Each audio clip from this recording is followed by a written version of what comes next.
Hello and welcome to session 253 in the AIsafety.com reading group. Tonight we'll be discussing the second half of Propositions Concerning Digital Minds and Society by Nick Bostrom and Carl Schulman.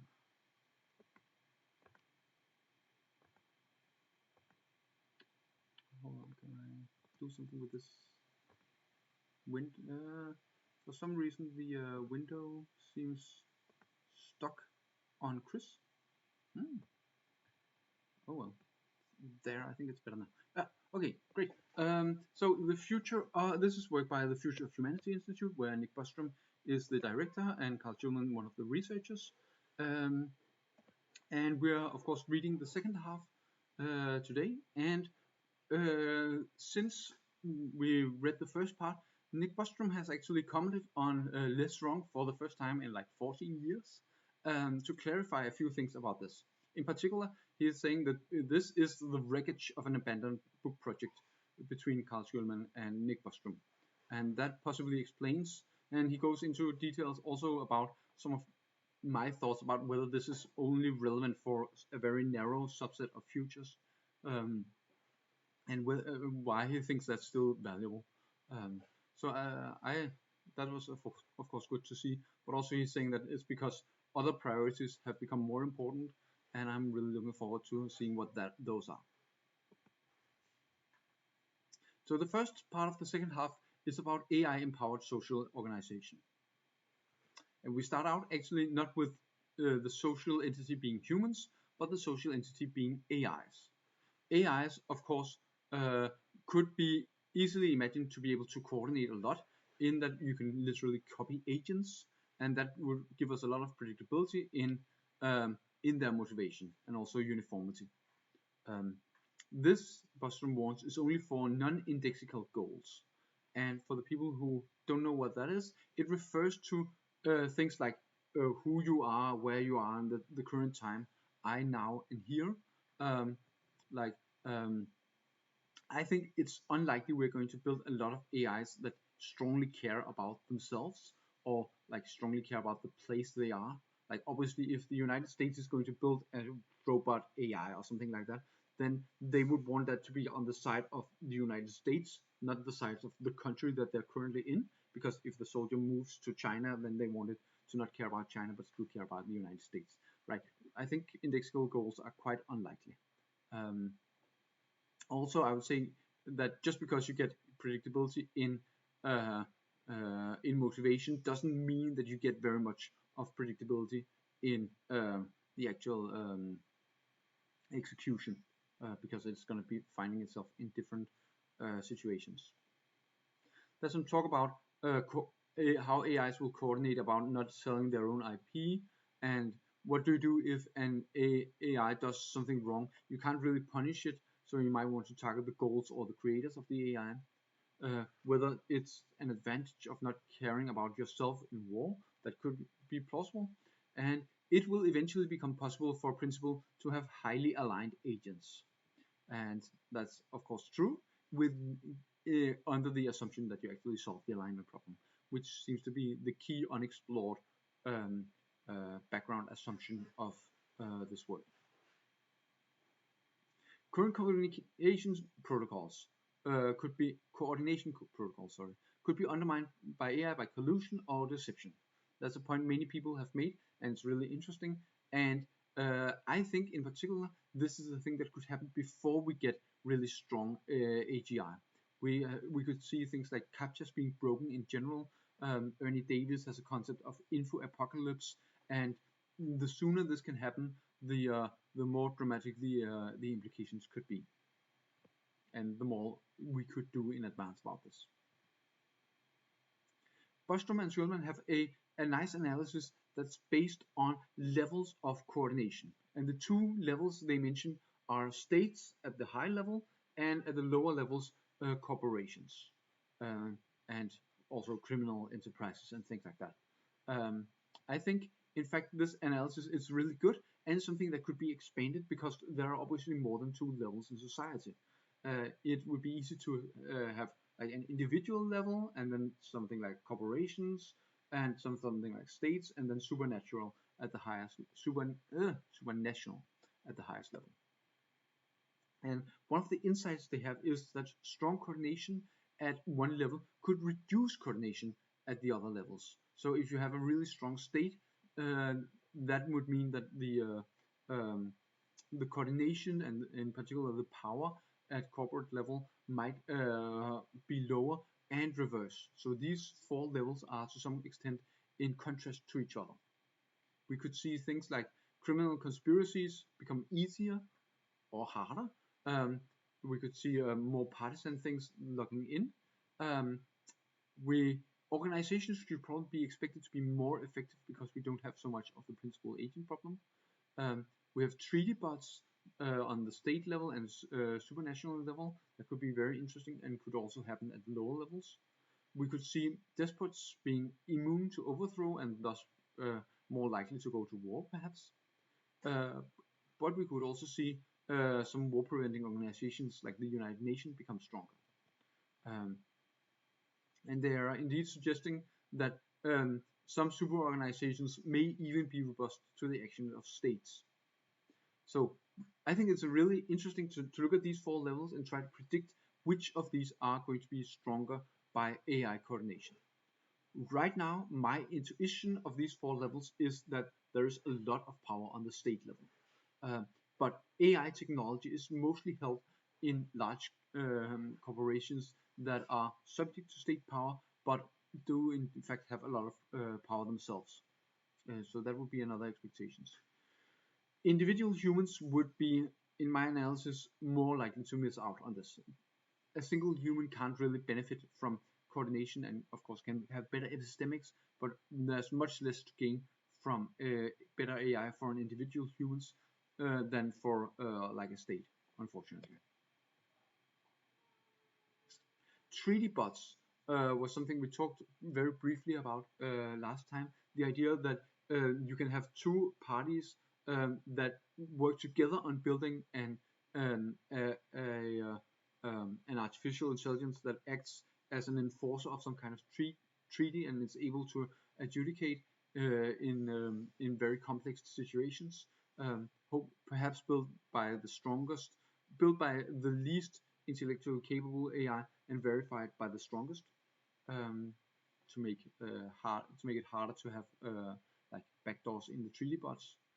Those would make more deals possible and make enforcement easier, but there might be bargaining problems that this doesn't solve, and I think that's very likely.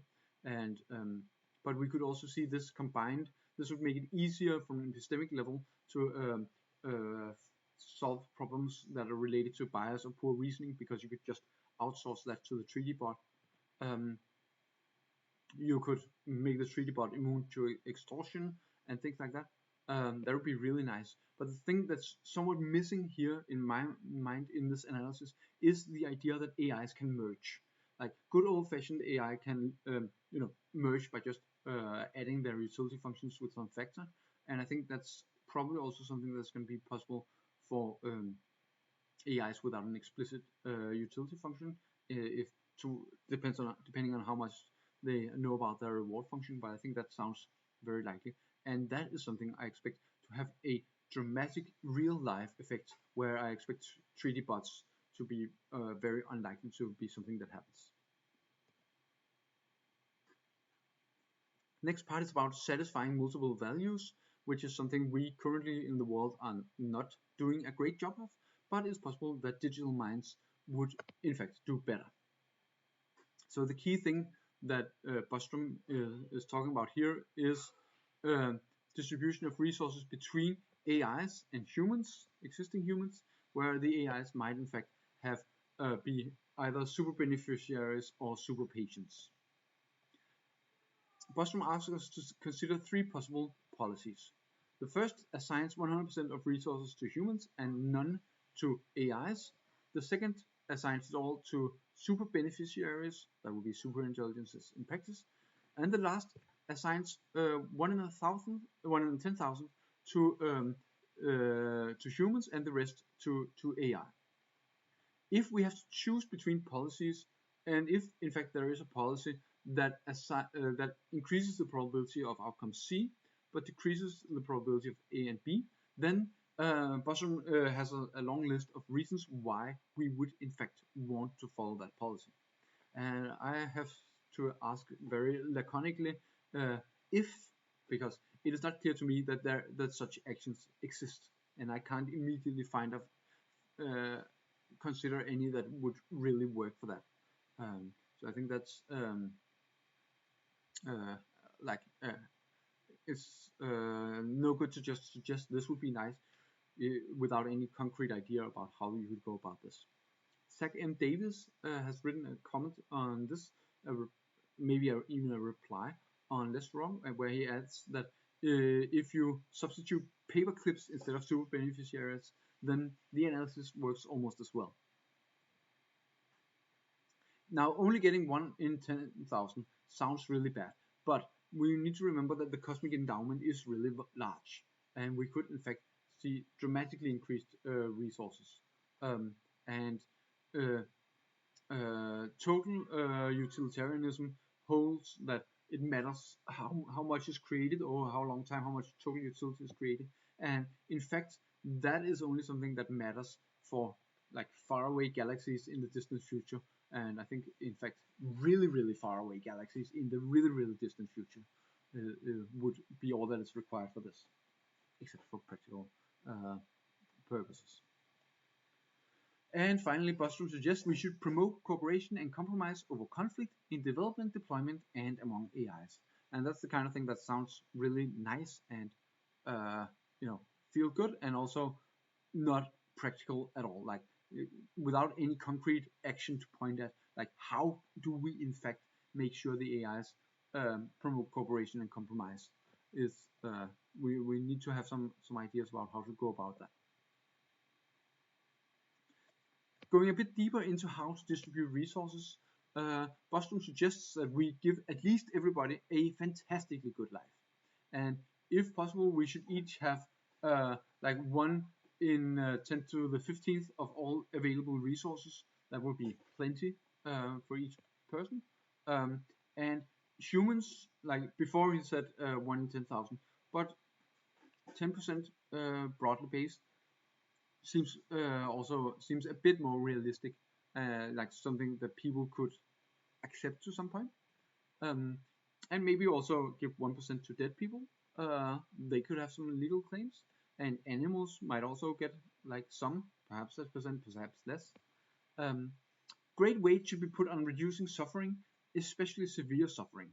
That's an interesting question, because there is the cold utilitarian calculus, which says obviously suffering is bad and severe suffering is bad, and you need to multiply and calculate. But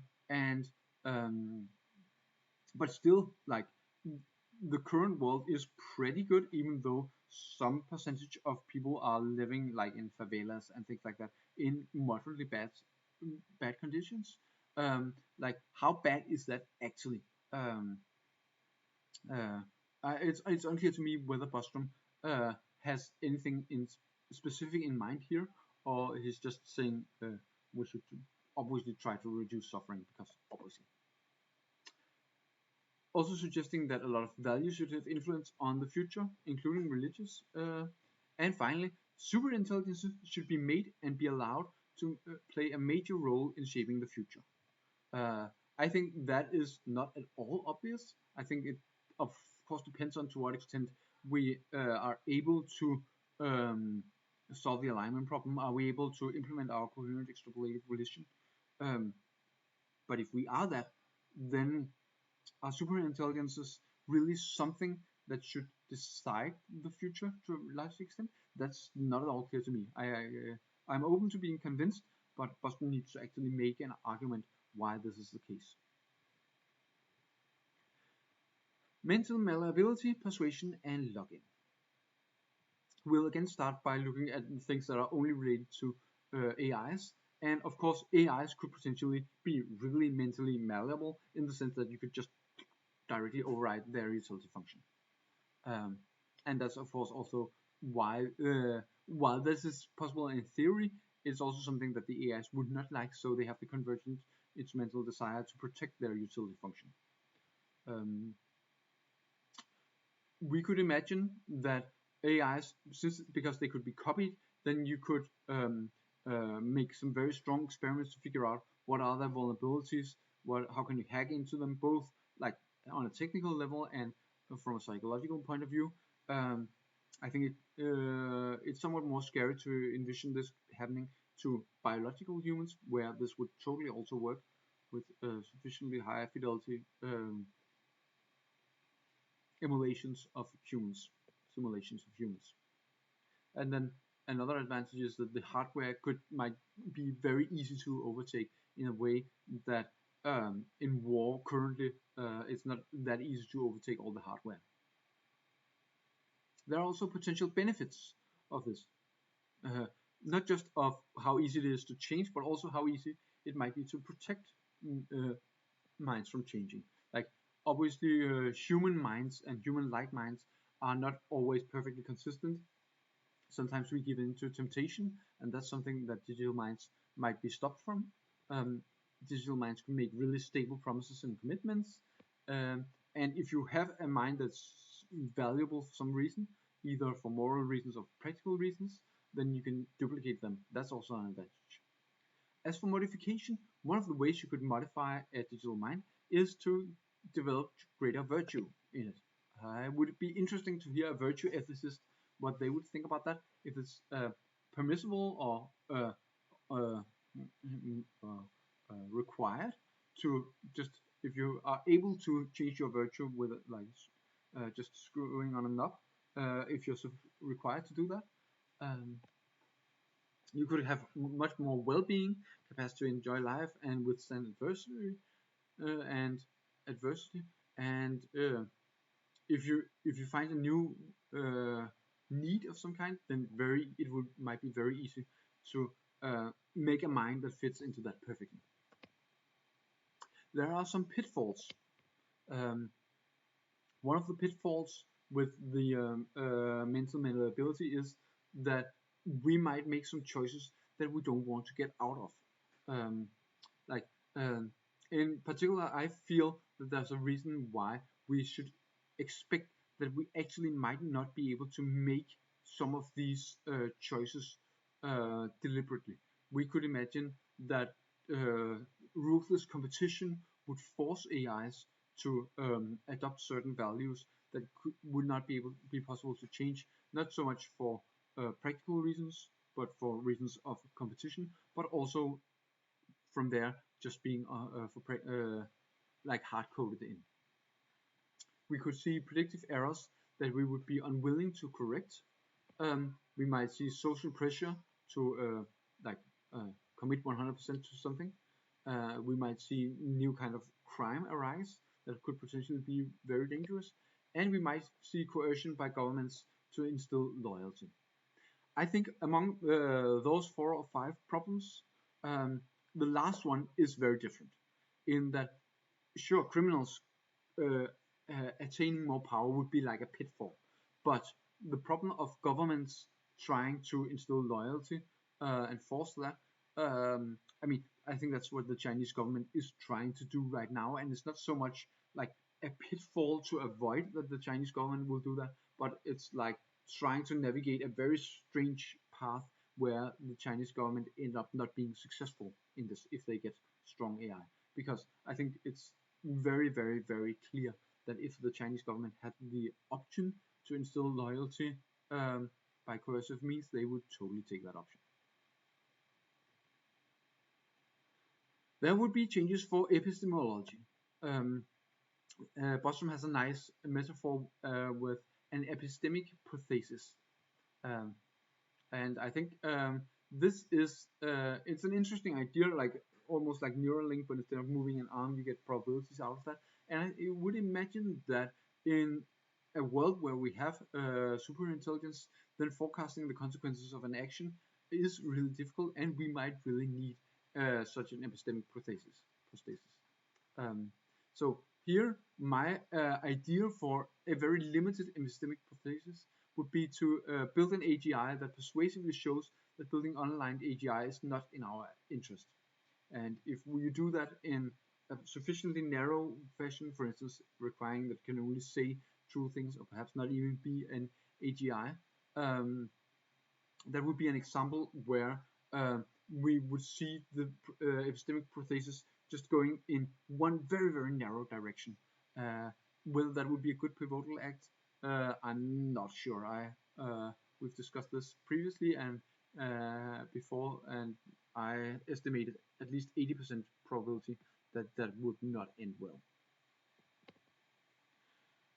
If we were more had this epistemic prosthesis, then the rational actor idea about how do voters behave, how do consumers behave, that would be more descriptively accurate. We could imagine that this would make the economic theory go better, and it would obviously have strong implications for the actual economy and for politics as well. That would be more about what are actual values instead of what will be the implications of rising tax levels or something like that.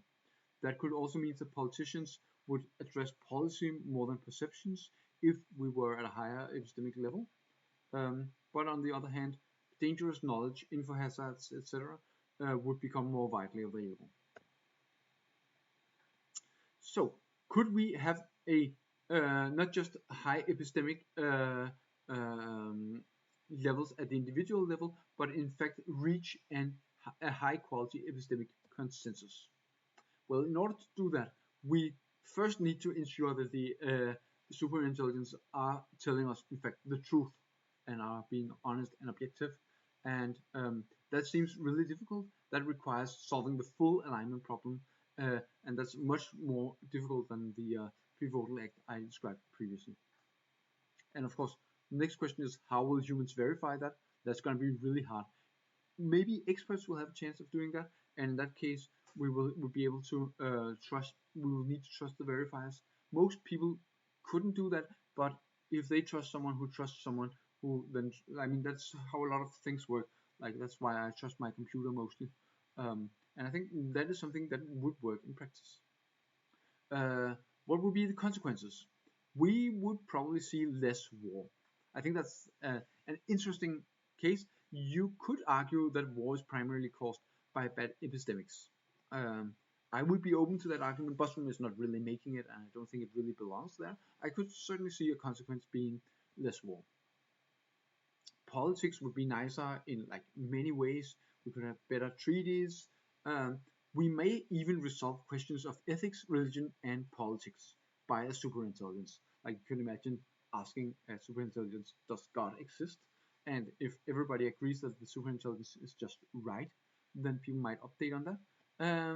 And Nick Bostrom suggests that we should corroborate behind a almost Orwellian veil, because everybody would want to build an AI that breaches this high epistemic quality consensus, that tells us what is actually true about ethics, because everybody believes that they are right.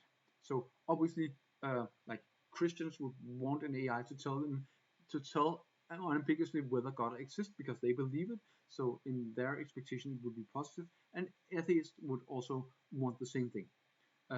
I think that is very unlikely to happen. Elias Yudkowsky has written a blog post called "Belief in Belief" in the sequences, which goes into details about why we should definitely not expect this to happen.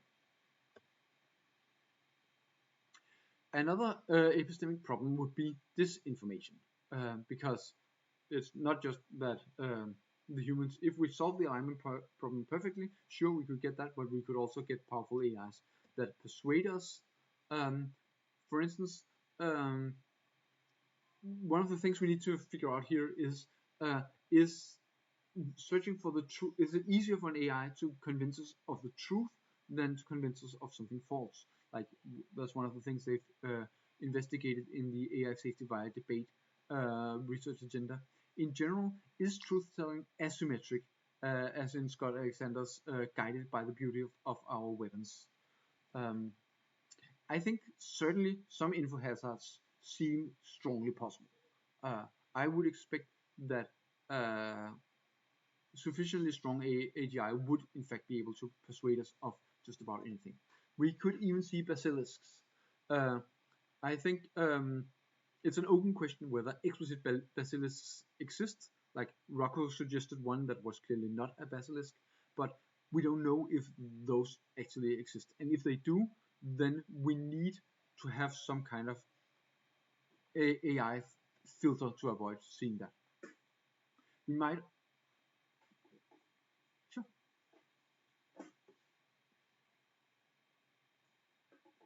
sure, yeah,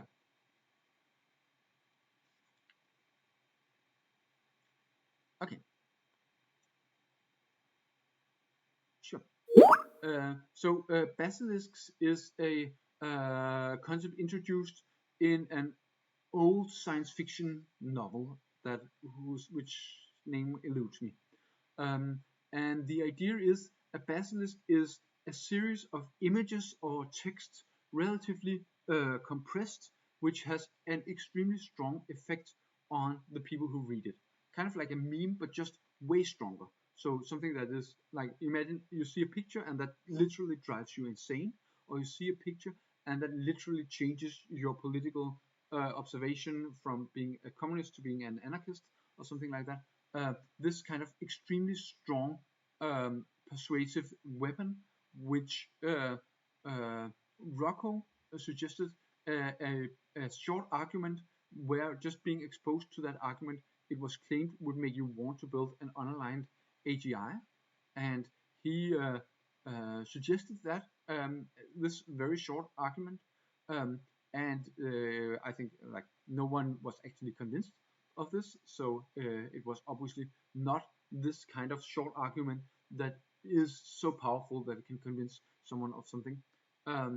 But it is unclear whether a superintelligence could in fact find something like that. Like we've seen, what are they called? Like some adversarial optimization that have in fact found very potentially powerful things. We've you have these pictures that looked extremely much like a cat, and then just change 3 pixels, and then the classifier say it's a dog. You can find things like that, and it is unclear what a superintelligence could in fact do against us. I think I don't really want to guess. I don't know if basilisks are in fact possible. No problem. So this is like it could be argued that there are two different things here. There is persuasion and basilisk as the top kind of persuasion, and then there is disinformation. Disinformation being easier to make, like humans can make disinformation, and that's probably something that AIs can do better than us at an earlier stage, and that's something we need to probably find a solution to comparatively earlier. And we could have a personal AI that guards against disinformation. And as long as it's just disinformation and not persuasion, that's probably doable. But there's a level quite soon after disinformation where you in fact need pre-screening. So it's not that you see some information on Facebook and then you ask the AI, is this actually true? But if the persuasion is strong enough, then you need to have the AI pre-screened, so you don't even see the persuasive arguments. And that's of course something that's going to require a lot of trust in your personal guardian AI. Bostrom is cautiously optimistic about having norms and laws against disinformation and deceitfulness.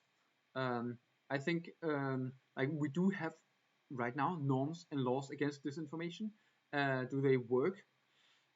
Not really. I think like the things on Twitter are not really stopped. The disinformation campaigns on Twitter are not really hindered much by norms and laws. They are more hindered by how difficult it is actually to create a disinformation campaign.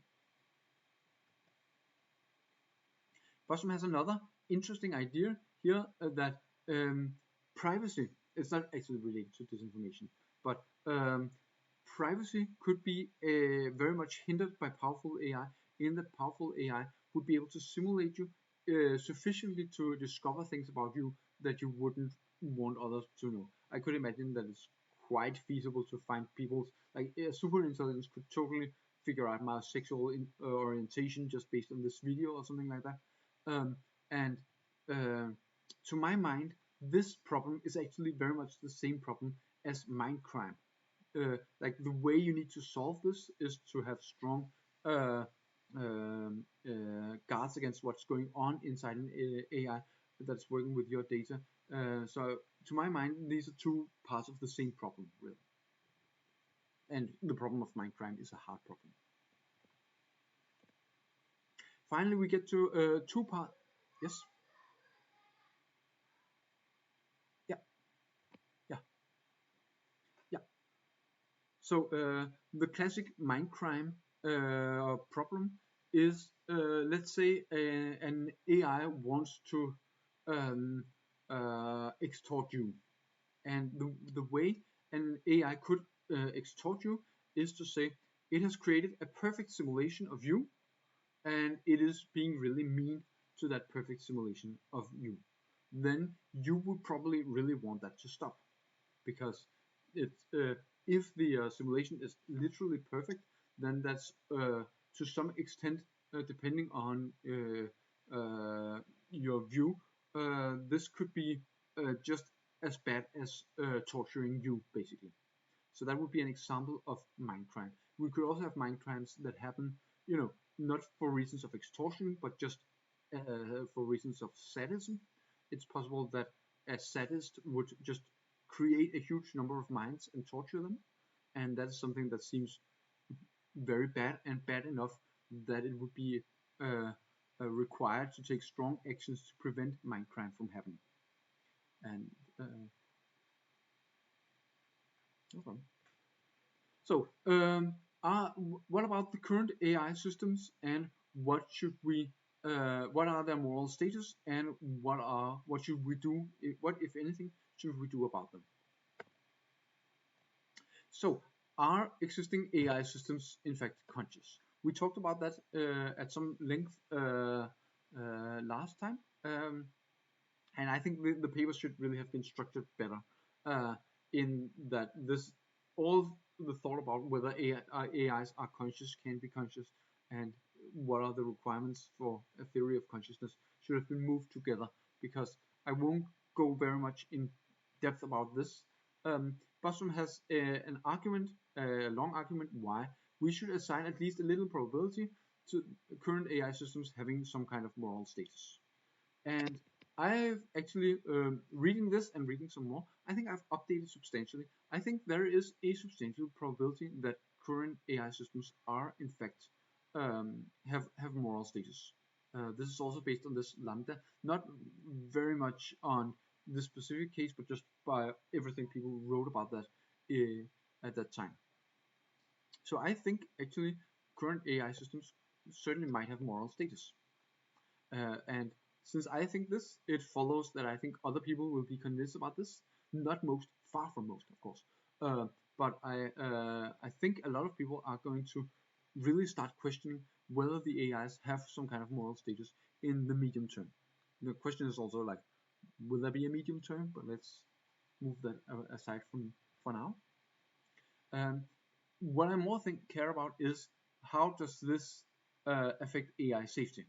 Because the number of conscious AIs, or very powerful AIs, is very low. So from a moral perspective, it doesn't matter very much. But it matters very much what are the consequences for AI safety.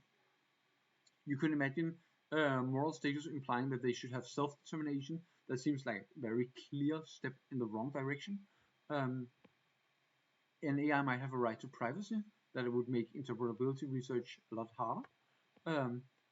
We might see slower capability increase if strong regulation is expected. I don't think that's very likely, in that strong regulation is probably not coming. But summing up all of this, I would expect the result to be negative for AI safety. Bostrom goes one further and talks about recommendations. So not just does AI have moral status, but argues explicitly we should take action now, or at least soon, to be nice to current systems.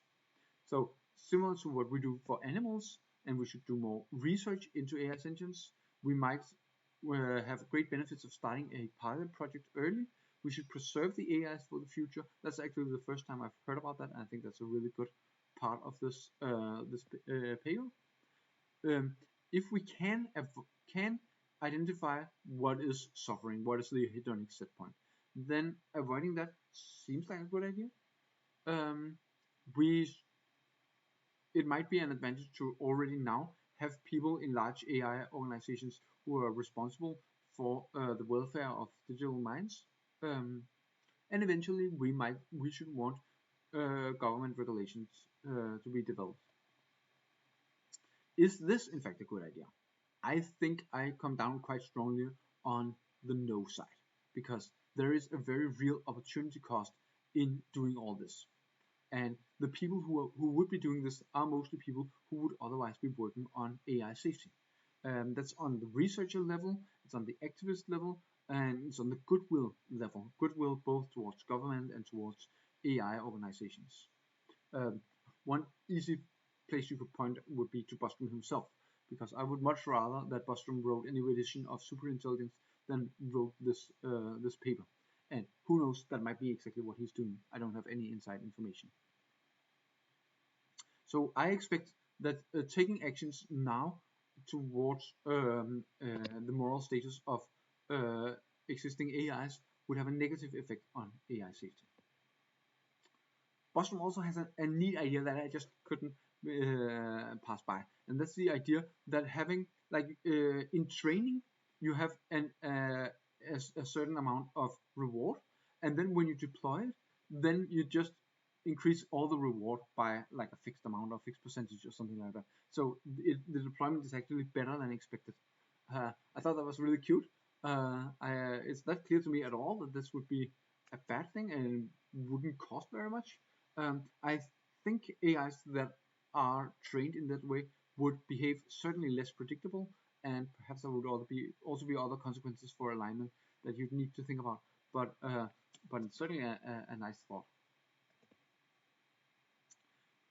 Okay, if we are going to do some kind of advocacy or regulations or something like that, how should we do that, and what would be the impact? Bostrom argues first that we're not going to get regulation soon, and certainly not strong regulation. But even if we don't get strong regulation soon, then just having one leading AI actor do something right now, then like the low-hanging fruits, like just literally adding something to the reward, that seems like a really easy thing to do. And if there is a strong breakthrough in AI soon, that might create what Bostrom terms political activation energy, with like an analogy of the activation energy in nuclear energy. And if that happens, then how this energy is used, what laws are being passed, would be depending on the prevailing theoretical views. And setting up a research field with a consensus is something that takes a lot of time. And we could imagine a situation where it's not just a breakthrough that is evenly distributed across the entire sector, but might be contributed even in one, so it's only DeepMind who actually creates something that passes the Turing test or whatever. My view on this is somewhat negative. I think it's what I wrote here. If we are getting locked in soon, we better have good values soon. So if we are expecting that we are very soon going to get AGI, and that AGI will, if not kill us all, then lock in our current values, then it's really urgent to get good values. I think this is probably too strong and not really what Bostrom is saying, but I think that would be kind of the argument why it was important to do something now. And the obvious counter argument would be that we should not, in fact, get locked in. He has this quote here, that working with trying to get AI regulations could make us wiser in how we deploy transformative AI once it's available, and use it to enhance deliberation rather than just wire ahead or doing something like that. I disagree. I think this is precisely not how we should go about it. What we should do instead is focus on AI safety rather than on ethics, and on the moral status of AI. One of the problems with having the lead actor take strong actions is that this may render them uncompetitive, or in other ways put them behind an AI safety race. So this is in fact the same kind of dynamic we've seen with safety, where there's a race to the bottom on safety, and Stuart Armstrong has a paper, The Race to the Precipice, and we could see the same thing in ethics, that the if you don't mistreat your AIs, you will be uncompetitive, and so the only front runners will be forced to mistreat their AIs. And I think not just is this a parallel race to the bottom, I think it might in fact be the same race, because this problem of being uncompetitive with based on ethics is the same thing as being uncompetitive because you have too much safety regulations. So if you become slightly less competitive due to ethics, then you can't afford to also become less competitive because you're worried about safety. And of course, that's the fact that we don't really know what government regulation we should have. And also, we could have an antagonistic social dynamic between ethics research and the AI research community. And again, that's precisely the same thing as we see with safety and the broader AI research community. There's also some goodwill there that could certainly be squandered. Should we have public engagement? Bostrom is kind of on the fence here. If we do, it should be like philosophical and interestingly thought-provoking, and not confrontational headlines seeking hype. I am more pessimistic than Bostrom about whether this is at all possible. Once this issue gets some kind of traction, there is always going to be someone who is in fact searching for headlines, who will in fact try to make this confrontational as soon as possible. And finally, a general warning here that I think applies to a lot of this is we need to think this through, figure out how we can avoid unintended consequences. That is all for today. Thank you, and see you in a while, because I'm going on vacation.